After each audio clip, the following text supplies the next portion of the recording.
and shine, everybody. Let's put a smile on that face. It's time to recap what happened at Auto Club Speedway for the final time.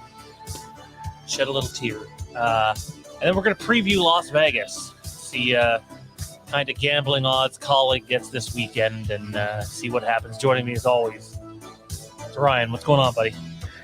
Hey, Shawn. How you doing? I will say this. I didn't realize I needed my scuba license to watch the NASCAR race this weekend, but with the amount of rain they got in California, I think we all did. So that was an interesting wet weekend for all involved, but we got through it unscathed for the most part and moving on. Yeah, I think we've had a lot of rain ruin a lot of NASCAR races, specifically the last half decade or so, more so than normal. And I do like that they have the option of running some rain tires on some ovals now. And I just kind of wonder how far we can go with that. Now, I know we're not going to be running rain tires at Daytona. That's not going to happen. But I'm kind of wondering how far we can push the envelope on some of the tracks without risking anyone's life. I mean, it's a race car. You're risking your life whenever you're in there. But how far can we push it so we can race in the rain? I don't mind rain racing, man. I find it incredibly entertaining, but I just don't know what tracks would fall under that. I know this is not what we plan to start the race with or the show with, but it's kind of an interesting topic. It is, and I still stand by the monsoon race at the Charlotte Roval a few years ago. They were able to run that oval portion without any issues with their rain tires. I know it's probably something they would have a hard time doing over the course of a long run, but I don't think it's out of the possibility if they really put their minds to it. But with that said, I love the rain stuff. I'm glad they got the race in, at least the Cup side, on time and on schedule. And we didn't really have to stress too much about it. But every year, I mean, it's the age-old joke, right? If you have a drought, invite NASCAR to show up because you can bank on some rain. It's almost a guarantee. Mother Nature seems to have a vendetta. But as I said, they got it in. They dealt with snow. They dealt with rain. They dealt with all of that nonsense. And now the Auto Club Speedway is no more. So as you said, shed a tear and say goodbye to a track that really aged very well over the years. The racing got much, much better. And I know they made the decision to move away from Auto Club well before the next gen car showed up. But man, that next gen car races so well there. It is a shame that they're going to tear it down. It's funny because the next gen car was decent.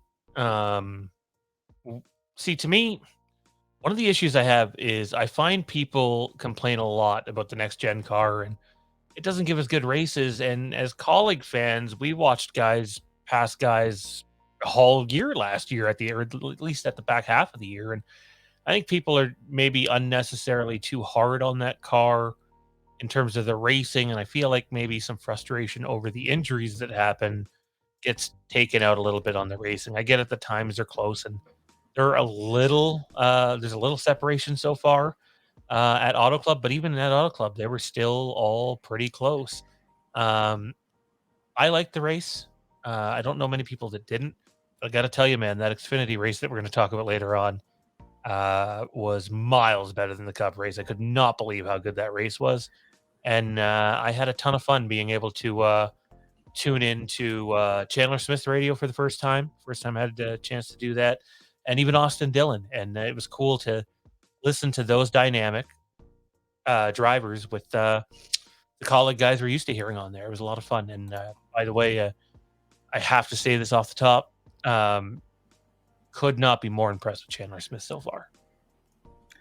Chandler Smith put on his big boy pants real quick and has shown incredible pace very early. And I said this in the preview show. I really thought we needed to give Chandler a couple weeks, more than a couple weeks, couple months to kind of get his feet wet, to establish himself in the car, learn how it races, deal with the better competition that you see in the Xfinity Series versus the trucks, and man, he's just jumped right in and right out fast at Daytona, really fast last week. So Chandler has been very impressive, and I have to say, the Xfinity package is golden. They never need to change it. I hope they don't change it. It's I hope the perfect. body changes. To me, the bodies look a little boxy, other than the Toyota, which looks super aerodynamic. I think the Fords and the Chevys kind of get a little ripped off a bit in that series. I'd like to see them get what the Toyota has. Yeah, they're definitely aged. You can tell they obviously haven't updated the chassis. I'm not the chassis, but the bodies in a while. But again, the racing, the proof is in the pudding. The racing is fantastic. They can do anything they want with those cars. And I know this is going to ruffle feathers, but if you look at the fastest laps of the race, the Xfinity cars were almost a full mile an hour faster than the Cup cars, which I don't know how you feel about that, but that just seems wrong to me. When I was younger, that always seemed wrong that the Xfinity car could be faster than the Cup car, but I just think that's where we are today. And hey, here's big boy racing, here's Cup, here's where all the money is. That's the difference, really. You get and let's be honest, the Cup cars look way better than the Xfinity cars now, in my opinion. It's not even close. Um, so it's like that's kind of the attraction out of there. But I get what you're saying. It's like, oh, this American Hockey League game is more entertaining than this National Hockey League game. What the hell? Or the players are better on this team than an NHL team. I get it. It's a tough pill to swallow. Yeah. Well, I'd look at it from this perspective. You almost have to earn your stripes, right? And in the Xfinity series, that's where you really just figure. That's where you learn. And you if you can learn to control an Xfinity car and be fast, now you've kind of earned the privilege to drive the Cup cars. And now I'm not saying the Cup cars are easy to drive. These new next gen cars are far from easy to drive. We've seen that these professional drivers, the best of the best, Austin just Dillon, lose their stuff and spin it out. It happens. Austin. So Sorry, man. I know you yeah, just see some of the Xfinity race, but Austin Dillon's in the 10 car for Kaulig, and he's getting all pissed off early on in the race because he's gotten so used to the Cup shifter, and he hasn't done a lot of Xfinity racing last year. And I guess it was really, really bothering him to a point like he was having issues early on, but they were able to get by that. By the way, you've seen how torn up that car was at the end of the race, right? oh yeah, oh yeah, Thing still had pace. It was yeah. still going.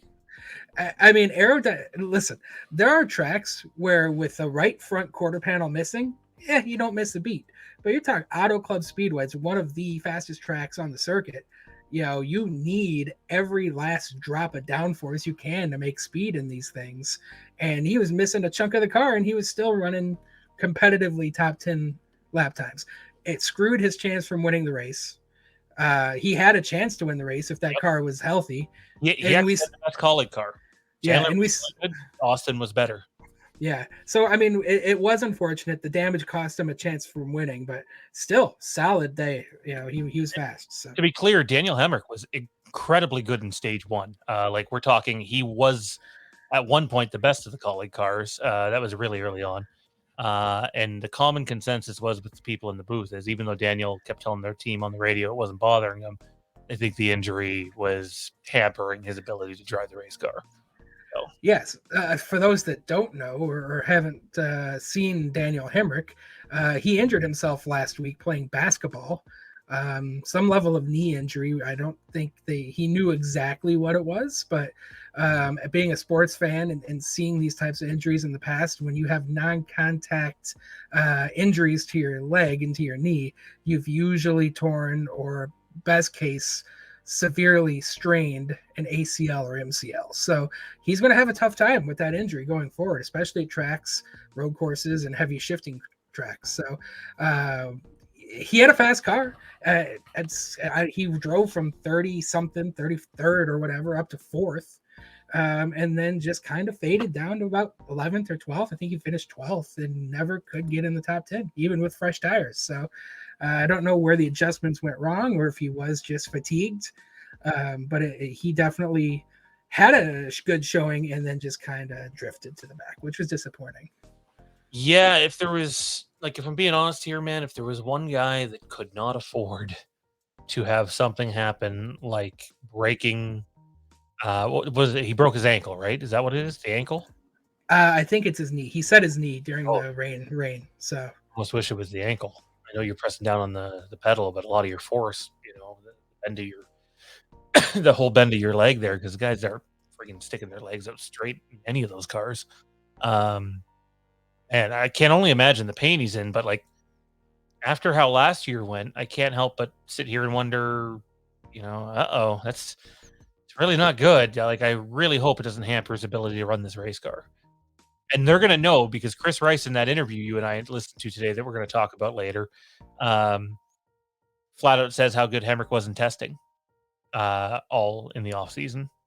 So if all of a sudden now he's garbage for the next 6 weeks and leads to a bad season, I don't know, man. That's the type of stuff that ends relationships. I'm not trying to get there, not trying to go doom and gloom, but in all areas of professional sports, and I do consider NASCAR that, um, you know, these types of things are unfortunate, but you got to take care of yourself.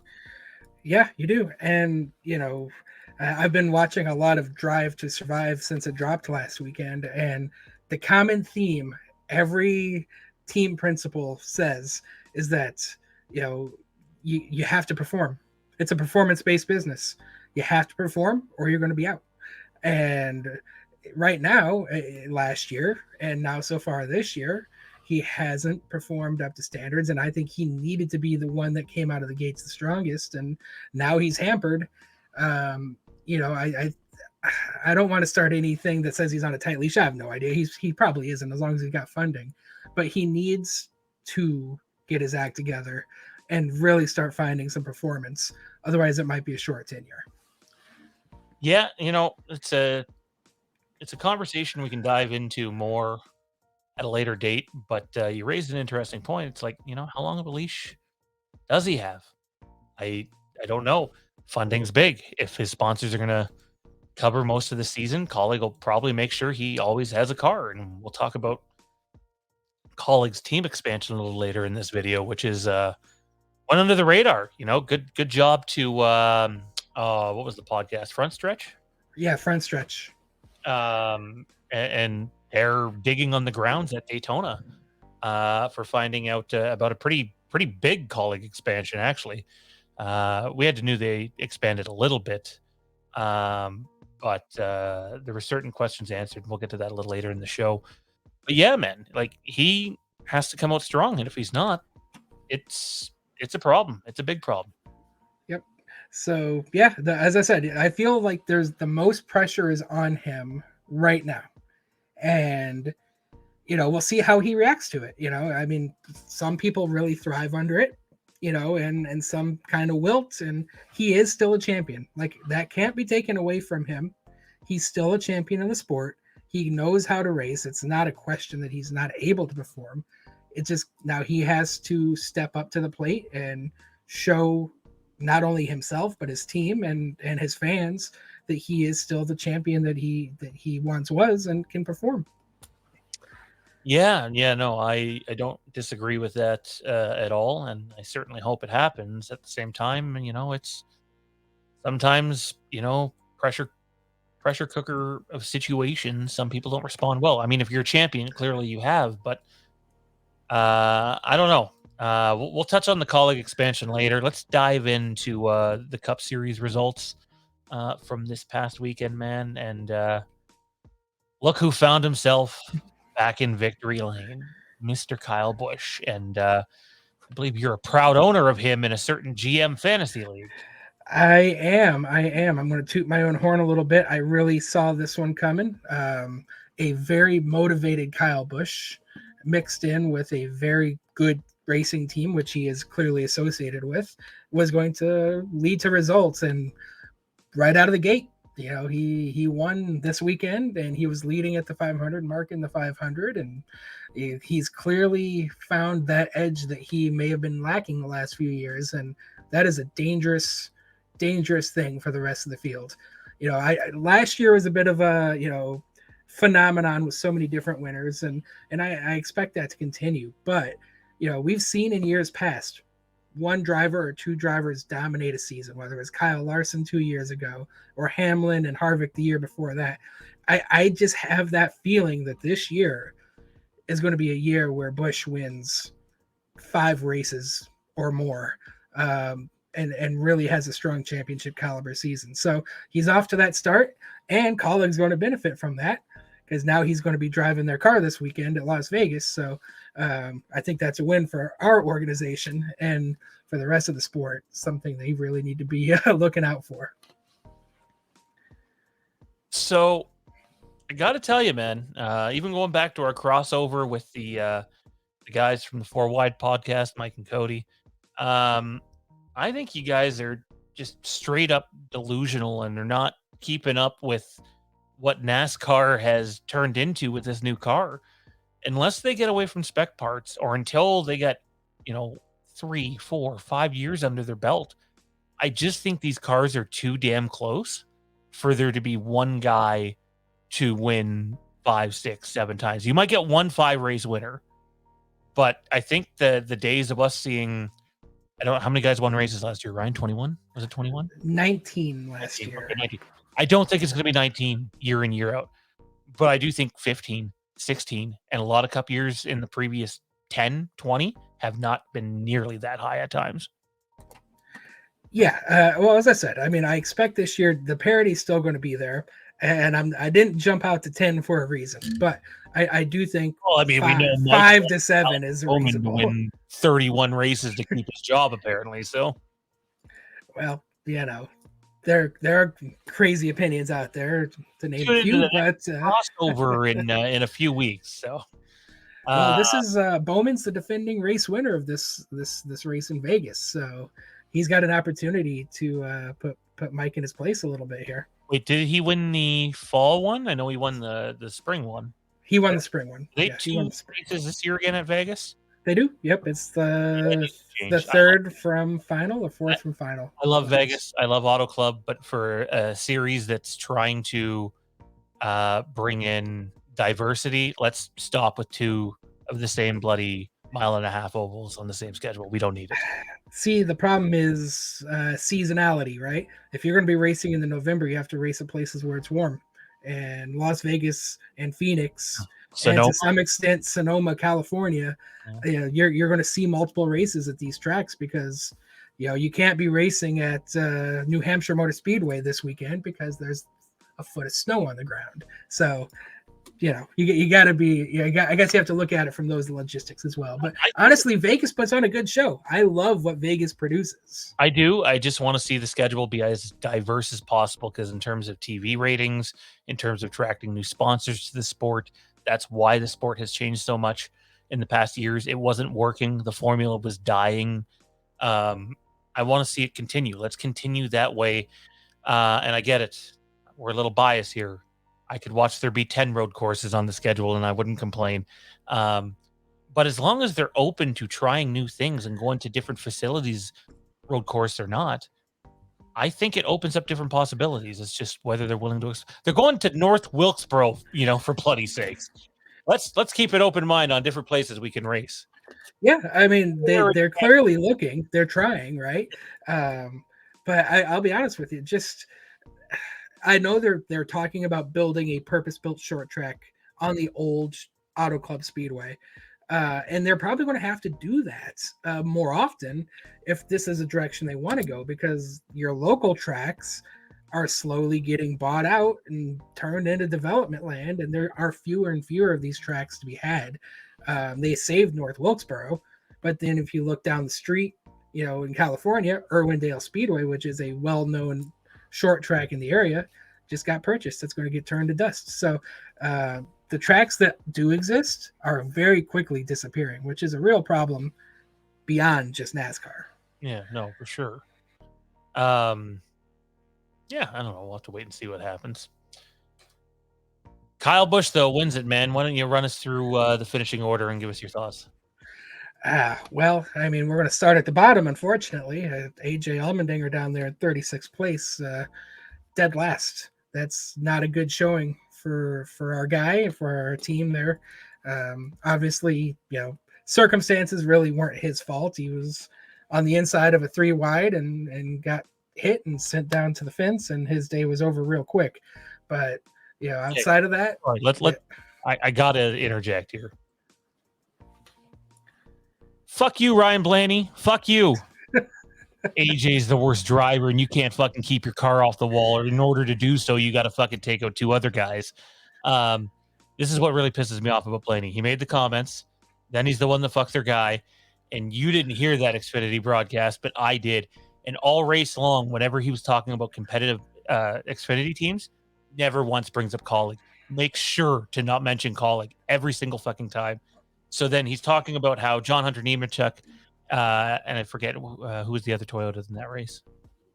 Oh my god, I don't even. Joe Graff Jr. is a name I know was in that race. He was awful. Who's the other? I don't even know. The Toyota, was it Corey Heim? No, it was Nemechek and someone else notable for Gibbs. Anyways, they were the class of the field. Actually, why don't we just take a peek at a graphic?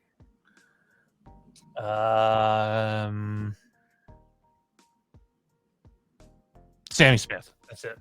Oh yeah, down in he spun out or something. Yeah, but he was strong. Yeah, those two were the class of the field. And Blaney's going on like, well, no one has anything for them, but maybe Allgaier can get up there. And anyways, the restart happens. Chandler Smith blows by them both on the restart. And I forget who was announcing with them, but Logano. So Logano's like, I guess you forgot Chandler Smith there, eh? And it was almost kind of like this is a little too obvious. I swear I'm not making this up. Blaney clearly has some sort of problem with the Kaulig guys, not just Allmendinger. And I thought it came out in the broadcast. That's unfortunate because right up until this shit this year, I was a pretty big Ryan Blaney fan. And got to tell you, it's taken some hits. Yeah, well. On track, don't bring it into the broadcast booth, though. Well, listen, the one thing about the Xfinity series, and I think you can look at the results and it'll tell the picture, Kaulig is the third best organization in the Xfinity series. There's, you're going to have your JGRs and you're going to have your Junior Motorsports. Those two teams are probably the clear class of the field. Week in and week out, you're probably going to see 3 or 4 of those cars in the top 5, and then Kaulig. And that's where they were last year. Obviously AJ's talent kind of made up for the gap in quality of equipment. And I expect the same thing this year, whether it's Chandler Smith or whoever is driving the all-star car on that any given weekend. The Kaulig cars are competitive. They're going to have strong opportunities to win, but it's, I don't think it's, out of this grasp of reality to say that they're kind of the third best team and distanced from the top 2. So I understand where he's coming from, but you can never count out the Kaulig cars. Yeah, I think he's just a little petty. That's all. Anyway, back to the finishing order, man.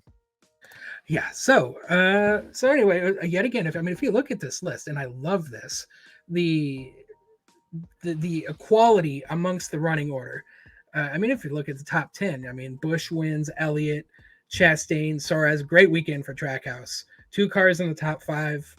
They clearly have speed. They continued their successful year from last year, and that looks like that's going to continue.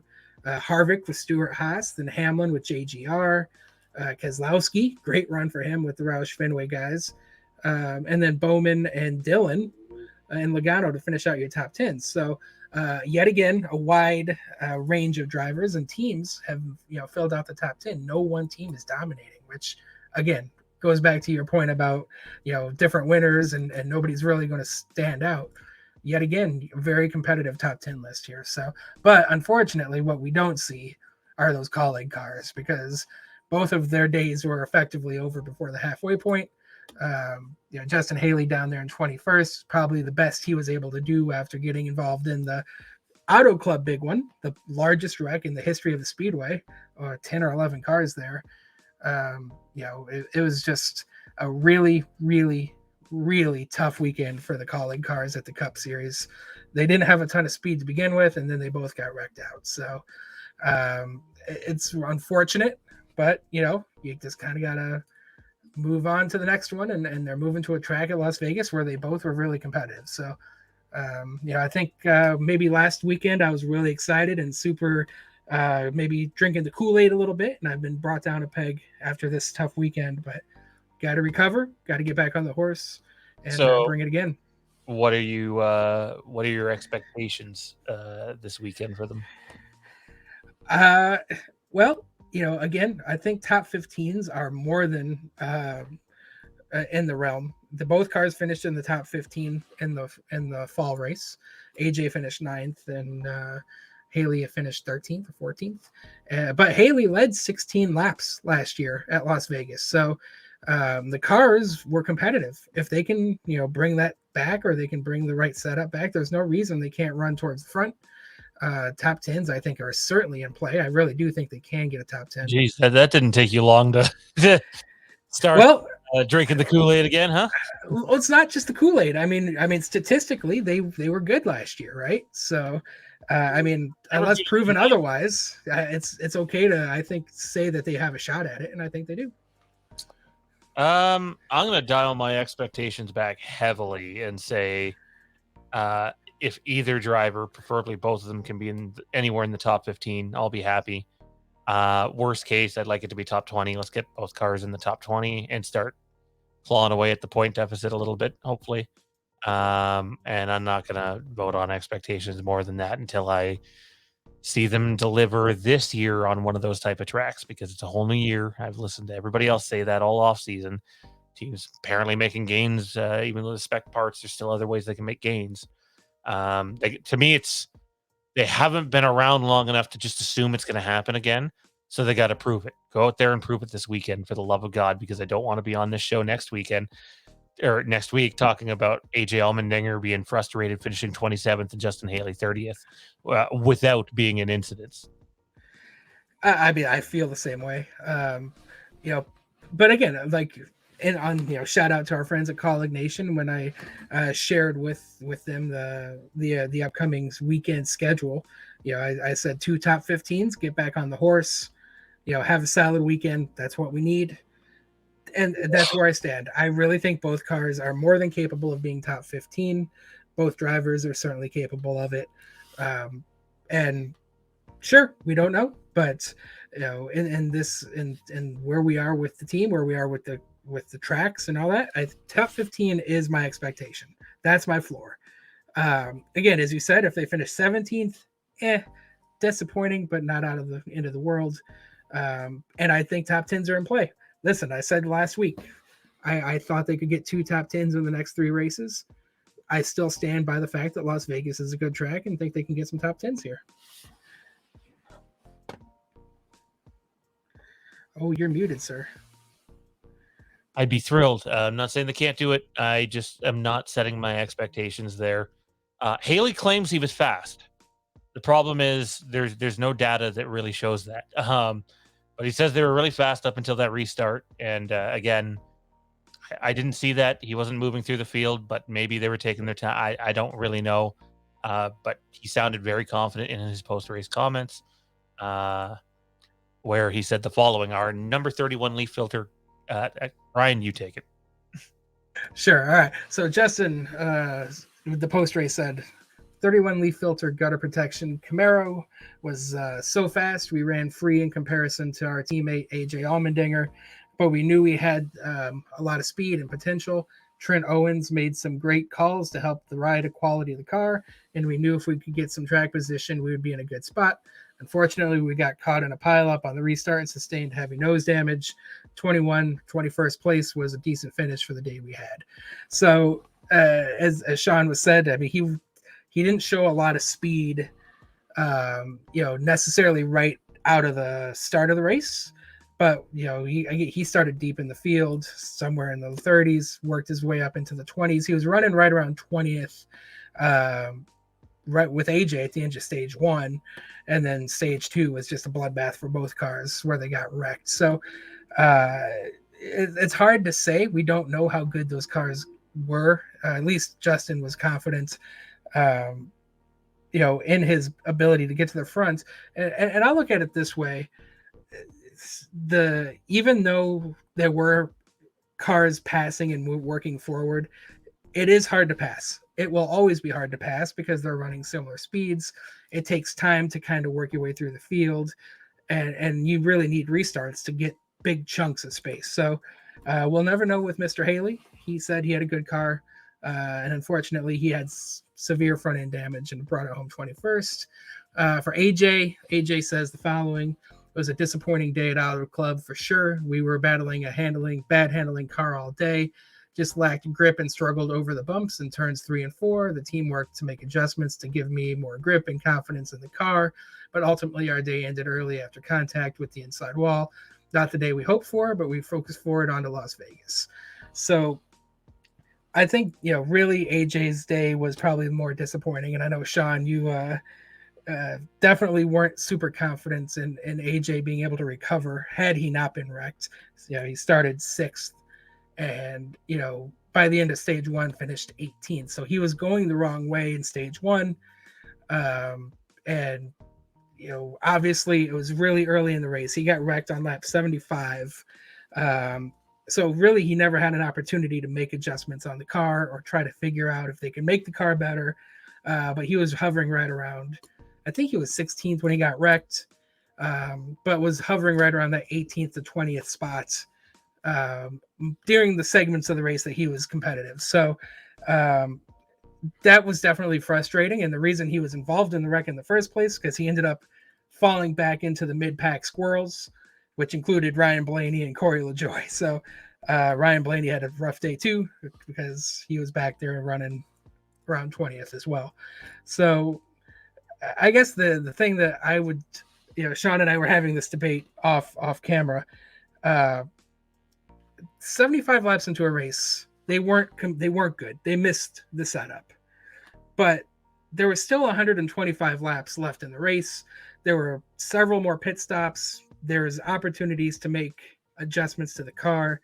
And one thing I've seen from AJ and his team in particular, that they get better as the race goes on.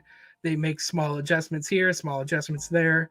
And before you know it, midway through the final stage, he's worked his way back into the top 15.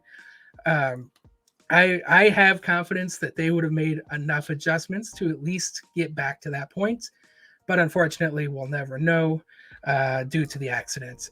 Now, in comparison, to prove my point, Austin Dillon had a really, really tough stage 1. He finished behind AJ. I think he was 21st at the end of stage 1. And by the end of the race, he had worked his way up to, I think he finished P9. So it just goes to show that, even if you struggle early in the race, it doesn't mean you can't make the right adjustments, get the car competitive, and work its way to the front. So I really do feel like, had they been able to run all the laps, they would have been able to recover to a point where they would have had a decent day, maybe even a top 15. But again, they got wrecked, finished dead last, and that really hurt them in the points too. So really, really tough day all the way around. But you know what? You recover from those and you move on. So yeah, I mean, I think AJ's mind is just not where it needs to be right now. And again, I think the loss of his beloved Mr. Tickles, his cat, which was everything to him and Tara. I think it's just taking its toll. I know that sounds ridiculous, but listen to his post-race interview. His mind's not at that racetrack. Hopefully by this weekend, he's at least starting to feel a little bit better, but I imagine it's probably going to take a little bit of time here to get his head back in the game. AJ just seems like that kind of guy. I hope I'm wrong. But yeah, hey, we lose things in life, and it hurts. It sucks. Yeah, and the fact that he had a bad day only magnified it. Obviously, his cat, their cat Tara's, and his had some level of blood clot and passed away suddenly after the Daytona 500, and they really did take that hard, and it was really tough for them. I think he didn't post on socials until Wednesday or Thursday about what happened with Tickles. So it clearly had an effect on him. There's no doubt, but you put the helmet on, hopefully I'd like to think, that all those distractions kind of melt away and you start focusing on your job and you put your best foot forward and you go out there and run your race. And then you get wrecked. So now you're out early. You're sitting on the sidelines. You've had a tough day at the office, and now you've got that on top of it. It just makes it worse. It definitely compounds the, what he was feeling. And yeah, the post racing, if the Fox crew never actually interviewed him, they never made it on television anyway. But one of the local reporters was able to talk to him for about a minute, and you could tell he was definitely down in the dumps. Um, I really do hope he's able to, more time, that kind of works its way out. But, at the end of the day, um, he's a professional at the highest level of auto racing. And, feelings aside, he's got to perform and he's got to get out of it and he's got to get his mind right. And he's got to come to the track this weekend ready to take it on like it was the last race of his career. So um, I really hope it doesn't linger. I hope he's able to, at least at a minimum, compartmentalize his emotions and come to the track, focus on what he needs to do, and be successful with his team. But man, all in all, tough weekend for him, and I really have hopes that he's going to be able to recover, because I kind of share your concern, Shawn, that he's a very emotional person, and after a tough week like this, I really do hope he's able to screw it on tight and get back on the horse and not let this linger week over week, because if it happens, if he continues to struggle and have bad runs, it could really affect his entire season, and I certainly don't want that as a fan, but as a person, I hope he doesn't have those either. Yeah, it's I'm not gonna lie. It sounds ridiculous, but this event has the ability to derail his entire season, and I hope to God that's not the case, and hopefully he can get his head back in the game. Let's do Xfinity next. I'll let you walk us through the Xfinity results, and then we'll finish with the Kaulig expansion. Sure, and I just do want to. So we'll go to the point standing. Sorry. I want to finish the topic with this. If there's one team that's going to help AJ get out of a funk, it's Kaulig Racing.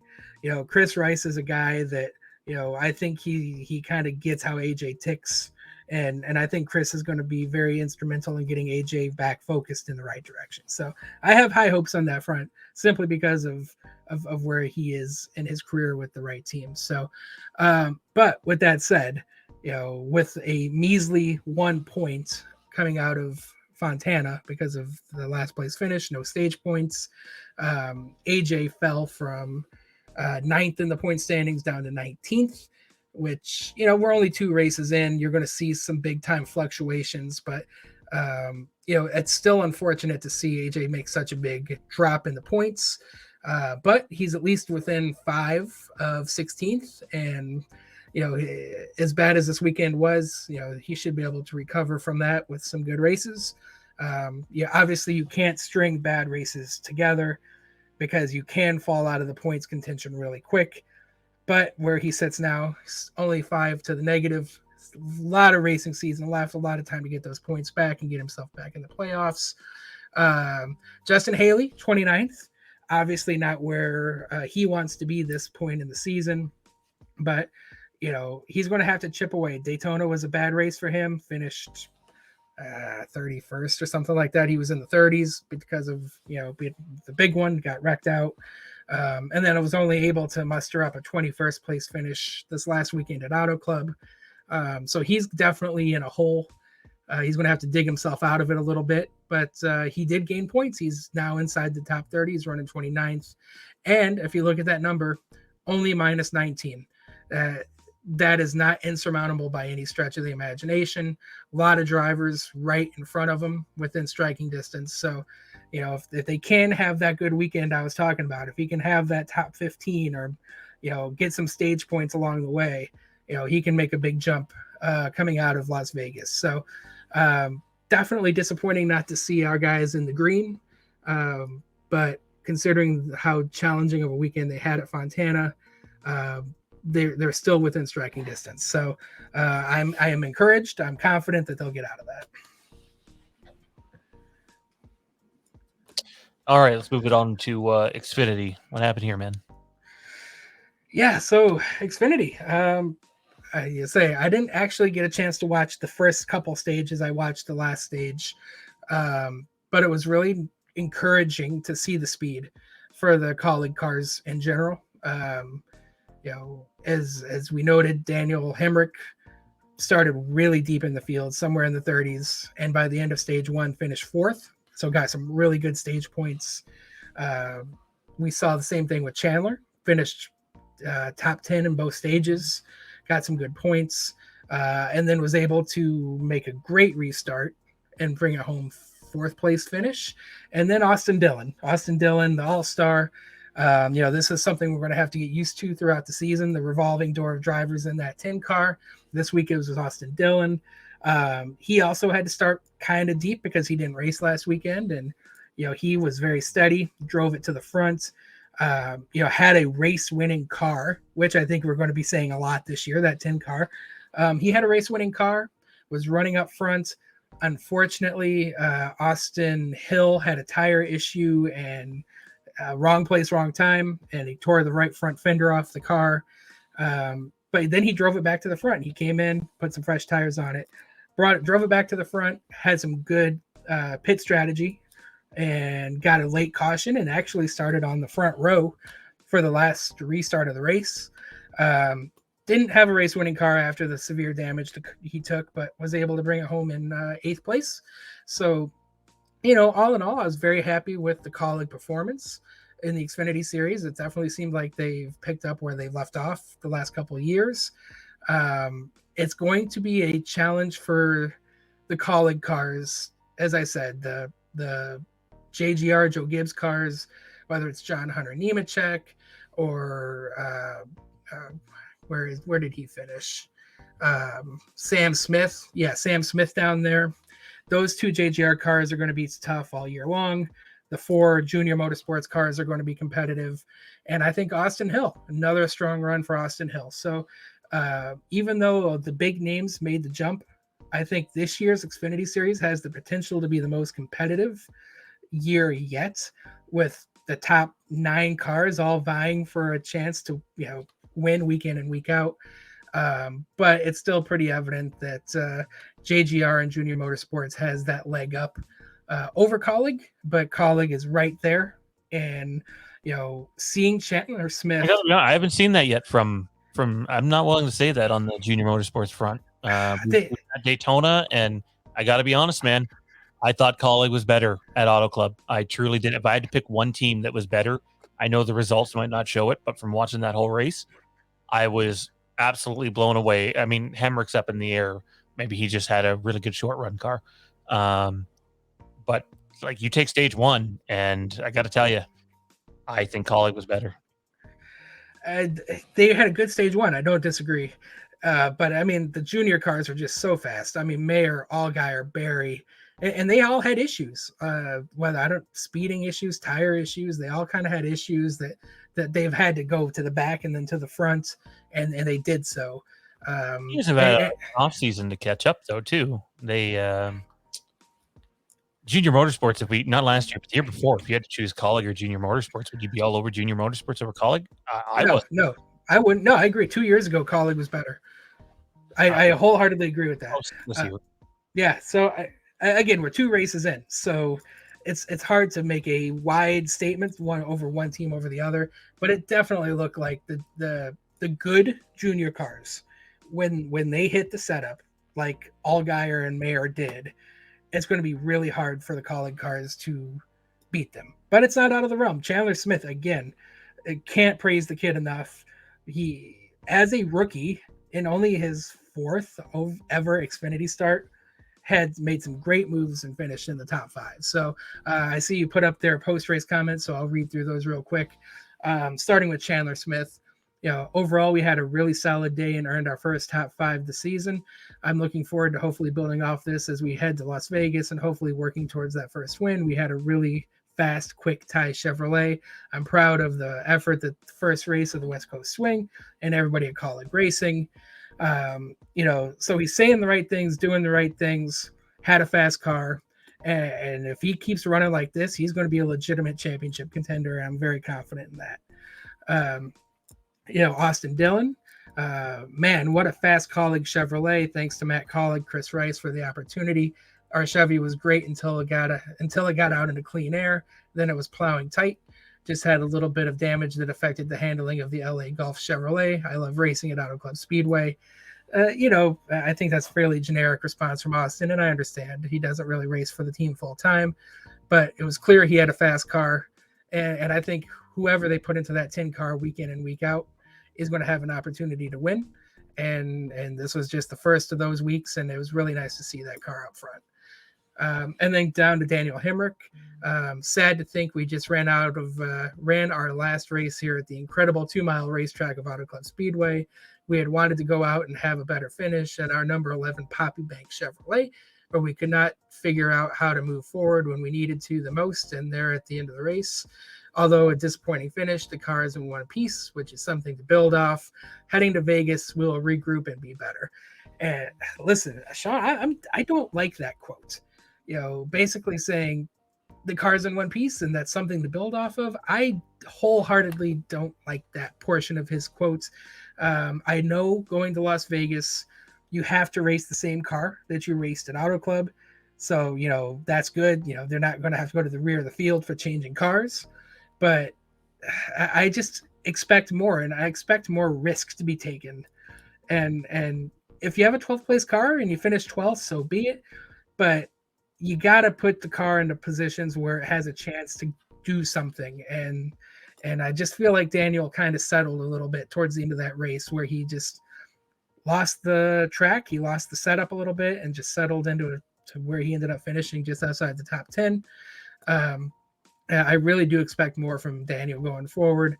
And I hope he can find some speed because he really needs to. Yeah. Was not impressed when I read that quote. And I got to say, hey, I'll say this. If Circle is going to be on the car and Poppy Bank's going to be on the car a bunch this year, and there's no indication that Poppy Bank will be on the car a bunch this year, they might be on the other races in that area. I think there are one more race is all I saw. I think they signed up for 2. Then I'm not going to be surprised if that's Sonoma. That's what I would expect. Was there another race in that area? I think Sonoma's the closest one. Sonoma's close. I don't think it's Sonoma though, but yeah, it's Sonoma's the only other track out in California. So,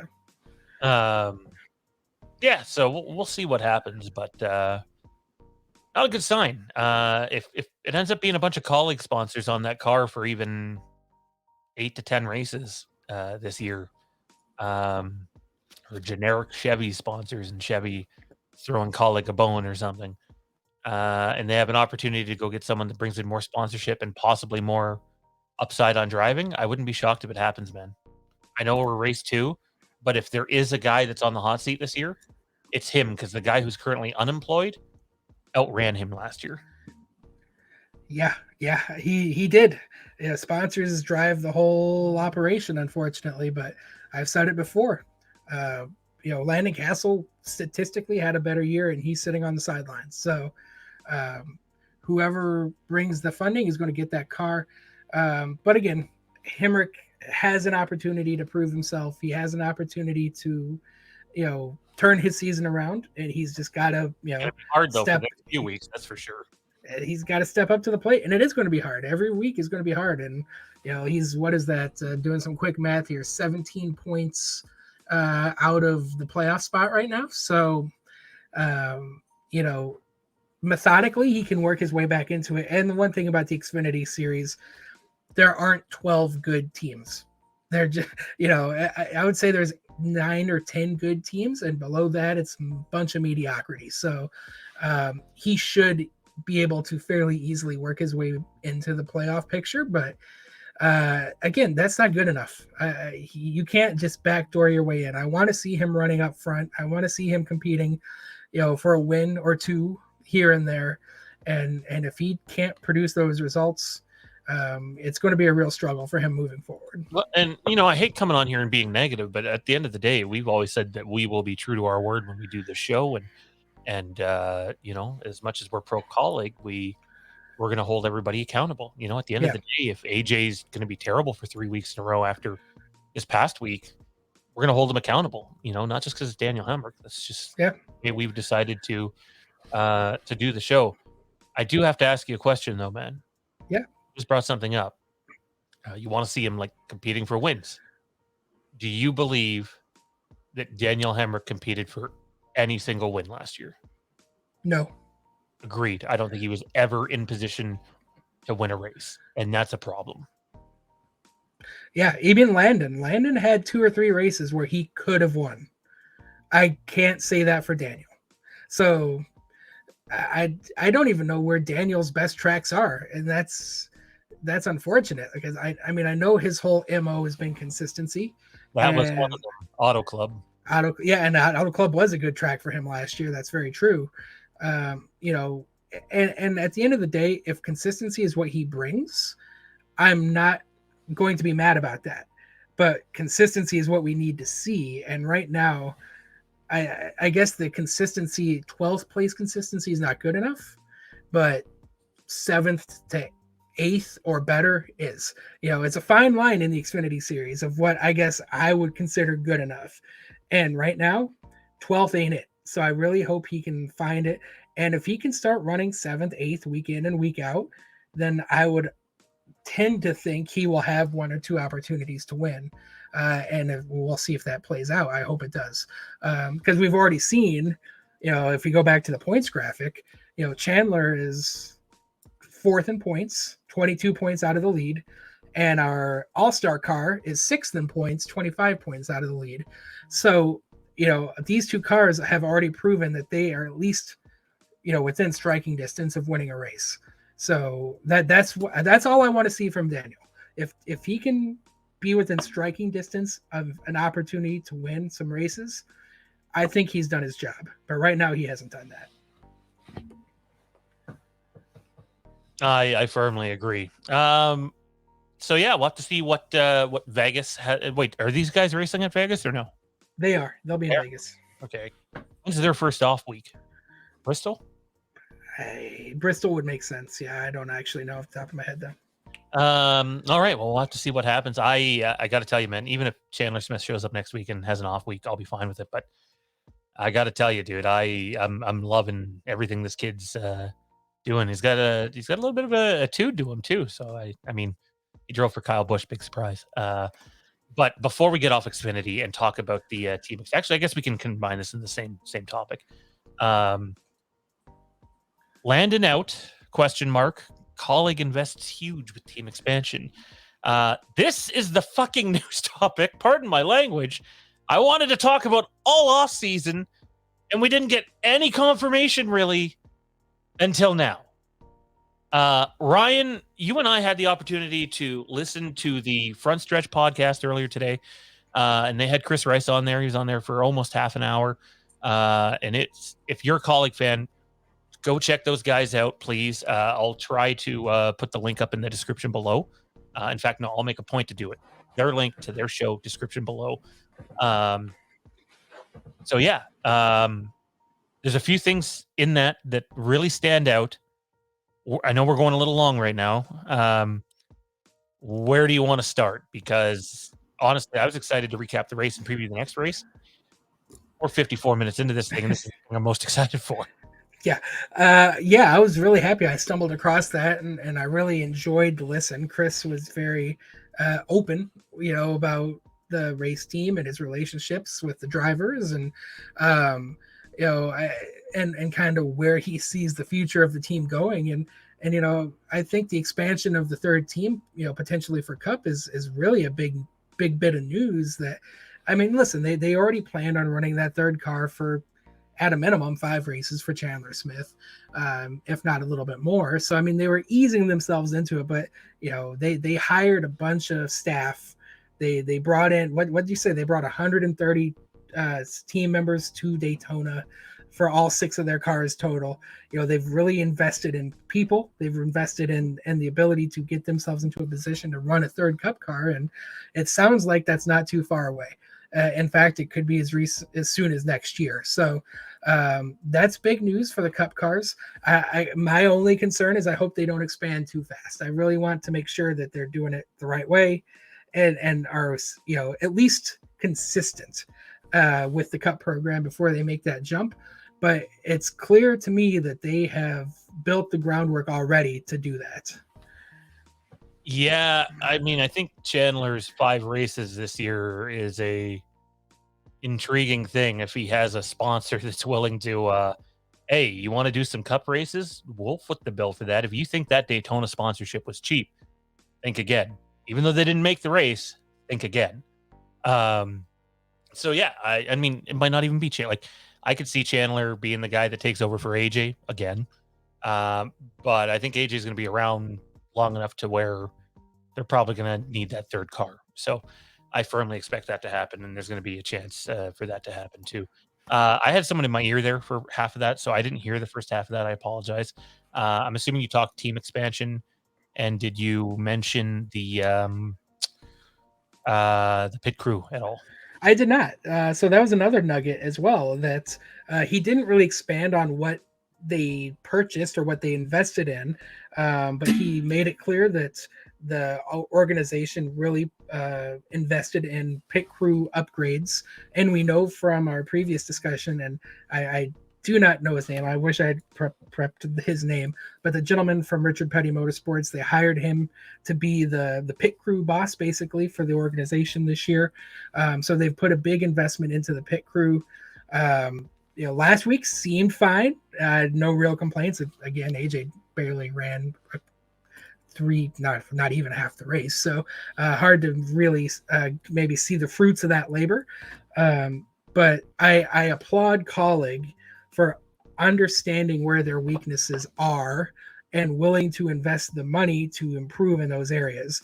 And they made it clear that they expect enhanced improvements from the pit crew this year. Yeah, yeah, let's be real here. They can't buy any new equipment, everybody has to use the same equipment on pit road. So that's not it.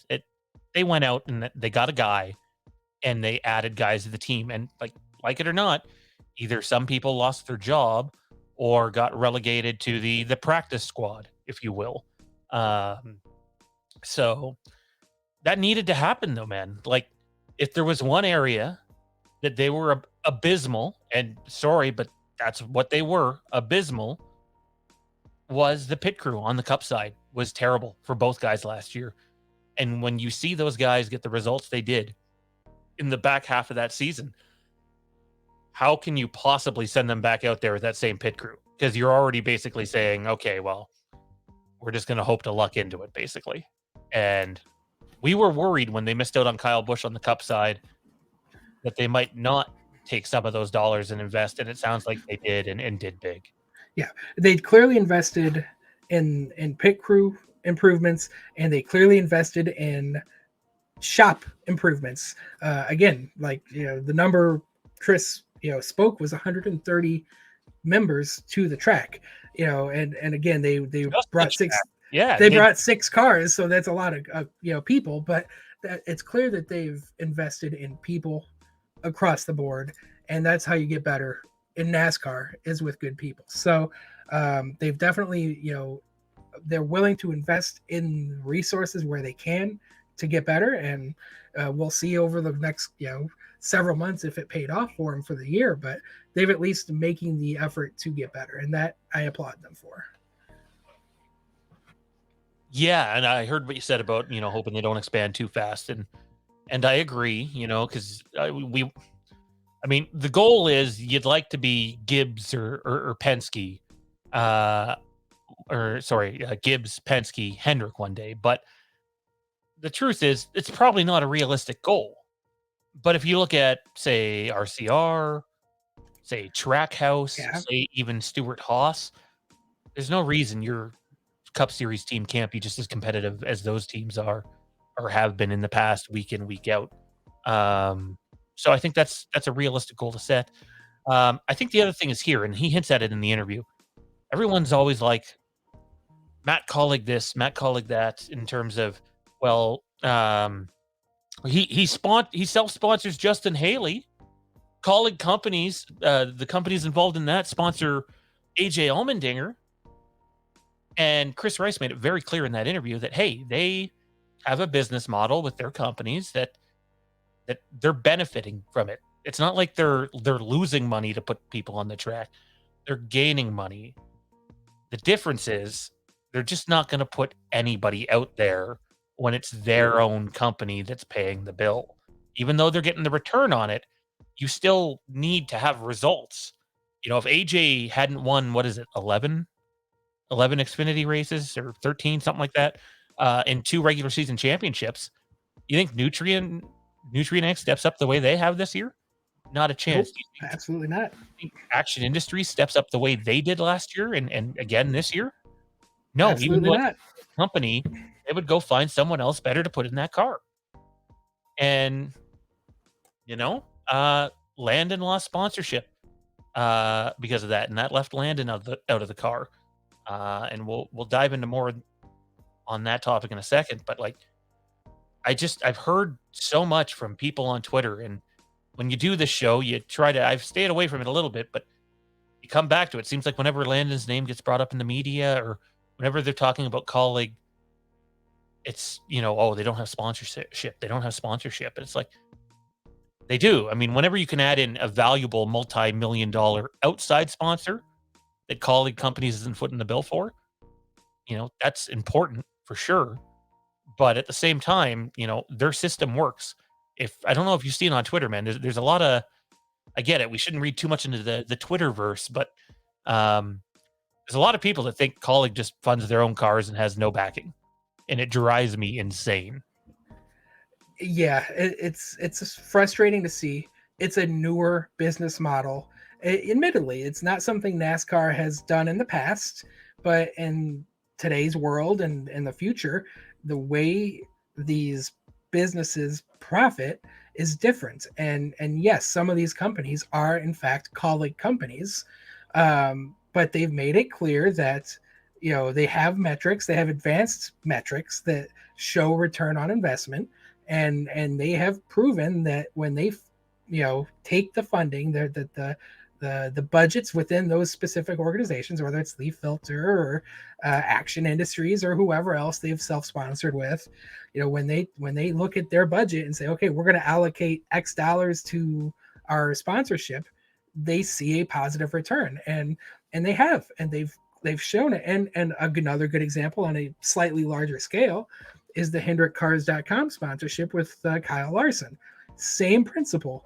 Yes, it's a Rick Hendrick owned company, but that company kind of runs their own business off to the side, and they've seen profit returns because of the sponsorship. And that doesn't necessarily go straight back into Matt Kaulig or Rick Hendrick's pocket. It goes into those companies' pockets, and that's a good thing. But what it boils down to is you have to pick and choose who and where you put those monies. And they've made it clear that this year specifically that they're going to do that on their all-star cars. So in this year, they're willing to fund big names, big drivers, whether it's Austin Dillon, Kyle Busch, AJ Allmendinger, or Justin Haley, to run those cars competitively and see the return on investments. And Chris made it very clear that they liked Landon Castle. Landon Castle did nothing wrong. Landon Castle was a victim of an organization that, unfortunately, the economy went the wrong way and they lost funding. And, if Landon were to find funding and come back to Chris Rice and say, hey, Chris, I've got money. I would like to, can we talk about getting back in the race car? Then they would have those discussions. Landon would be welcomed back. Chris made that very clear. But Landon has to have outside funding. It's unfair. I feel bad for him. But at the end of the day, they've made their decision that if they are going to put the Kaulig companies on, they want to see big names, big returns. And they get that from a certain set of drivers that Landon unfortunately doesn't bring to the table.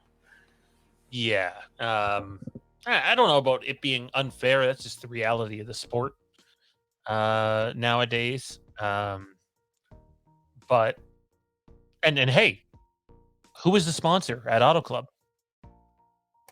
LA Golf. Who's the sponsor this weekend? Golf. And they are not a Kaulig company. Already paying big dollars to sponsor back-to-back races. You get Dylan in there, you get Kyle Busch in there.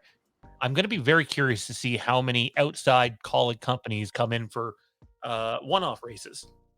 Or I guess they're not a one-off race; they're two races. So, um, I wouldn't be surprised to see LA Golf back on the car when they go back to Vegas, and I wouldn't be shocked if it's on the car for Sonoma either. Who do we know who's driving Sonoma? Probably AJ, right? They haven't said, but it's probably going to be AJ. Yeah, because Cup car. Yeah, it'll probably. I'd like to see eight. Well, never mind. It's probably not going to be LA Golf then, because my theory says it's going to be Nutrien Ag. So, But either way, whether it's LA Golf or Nutrien AG or any, it's going to be a sponsor that's stepping up.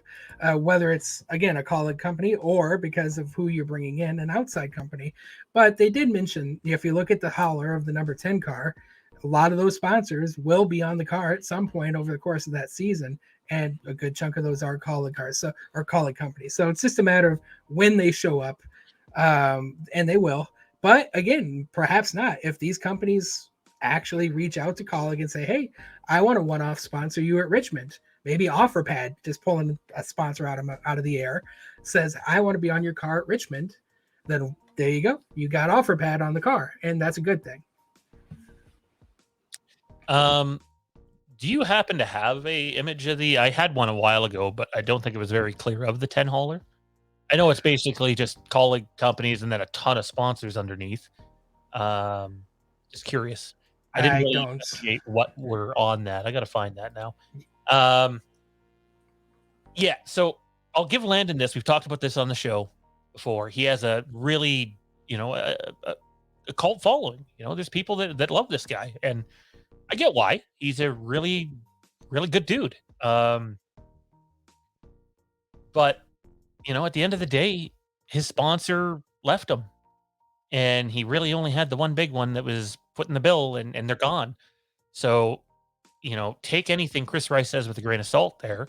I caught him, in my opinion, backtracking during that interview, because very early on, it definitely comes across like, Landon's a friend. He was a teammate or whatever it was. I forget what the exact quote was, but it was past tense.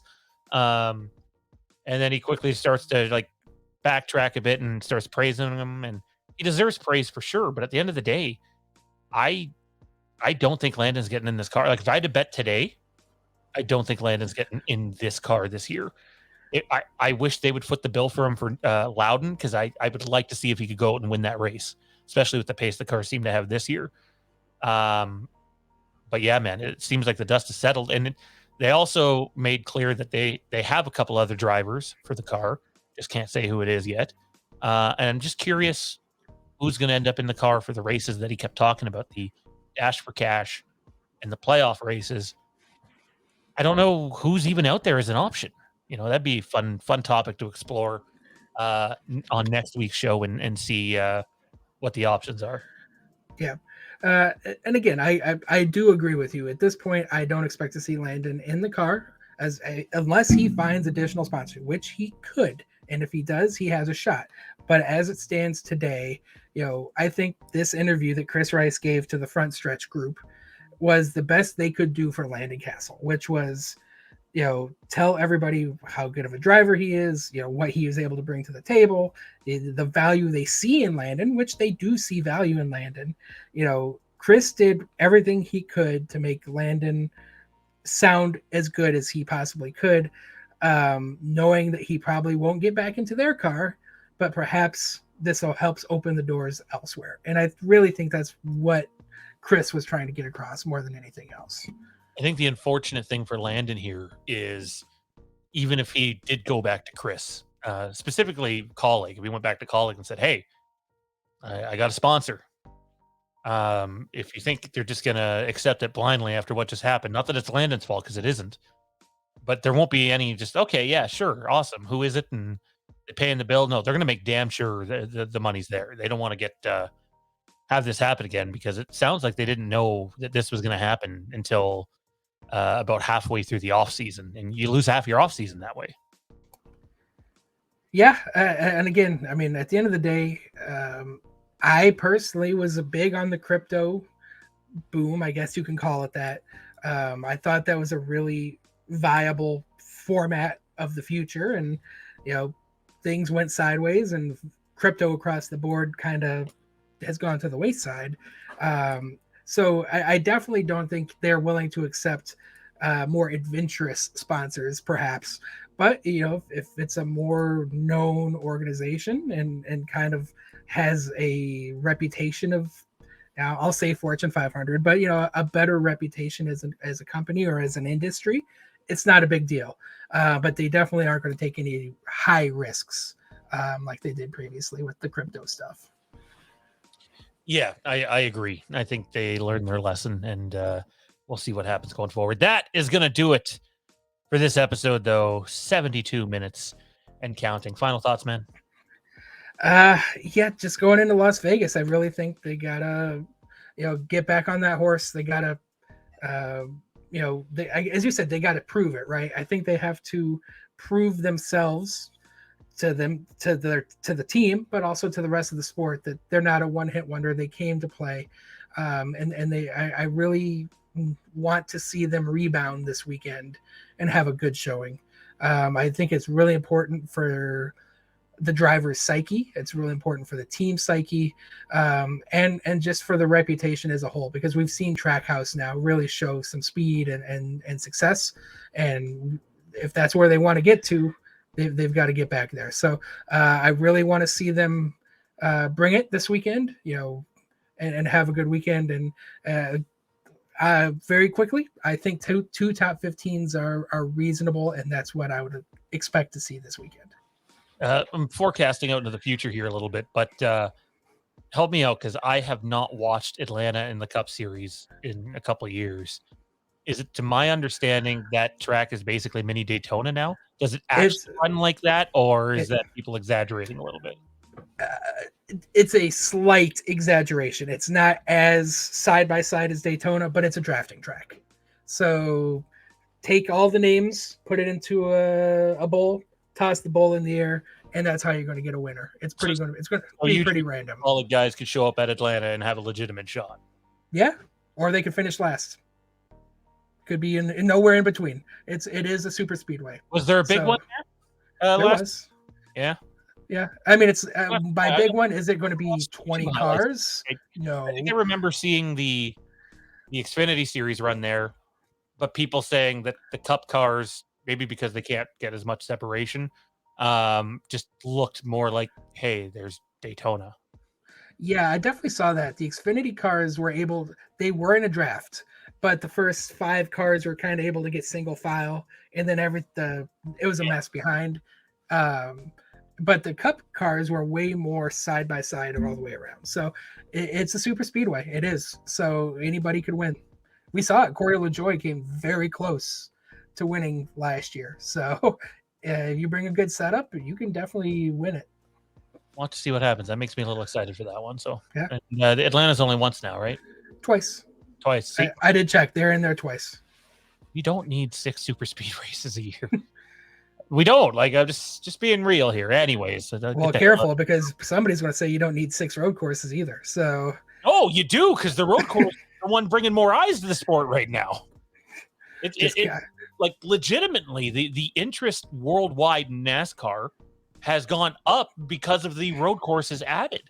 I'm all for it. Bring it on. I know people hate the idea of Chicago, but looking forward to our guy just embarrassing people there. Anyways. Well, I will say this. You're getting F1 drivers to come run your NASCAR races because you have road courses. So that definitely speaks volumes. Yeah. Yeah. And it actually, before we go off, I have a hunch, just putting it out there. I don't have a name, but I have a feeling the driver that they're going to have drive that 10 car in the races we don't expect is going to be a name or a couple of names, but specifically, whatever one gets more races is going to be a name that we just aren't talking about, and probably has quite a bit of NASCAR experience. Carl Edwards is my hope. Oh, I know. But like, if there was a team to ever get that guy to return to the racetrack, why the hell not Kaulig Racing? It's a pipe dream, but I'm hoping.